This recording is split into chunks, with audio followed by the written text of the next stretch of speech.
11:50 থেকে 11:58 আনুমানিক সময়, এই সময় বেসমেন্টে আসি। আসার পরে দেখি গাড়ির ভিতরে দুইটা লোক শুয়ে আছে। তখন আমি গ্লাসে নক করে তাদেরকে ডাকার চেষ্টা করি।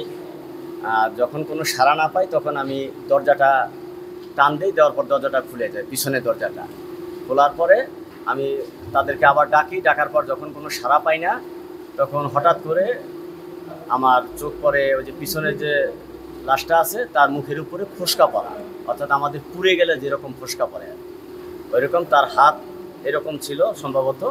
তো এই হাতে এবং কপালে ফোসকা করার পর তারপর আমি ডেকে যাই তাকে। ডাকার পরে 2-3 মিনিট ডাকি তাকে। ডাকার পরে যখন কোনো রেসপন্স না পাই তখন আমি বিষয়টার সাথে সাথে আমার ঊর্ধ্বতন কর্তৃপক্ষকে জানানোর পরে ওনারা পুলিশ নিয়ে ঘটনাস্থল পরিদর্শন করেন এবং এখানে পুলিশের সিআইডি যে ফরেন্সিক টিম আছে ওনাদের কার্যক্রম কন্টিনিউ করতে থাকেন এবং এটা এখনও চলমান।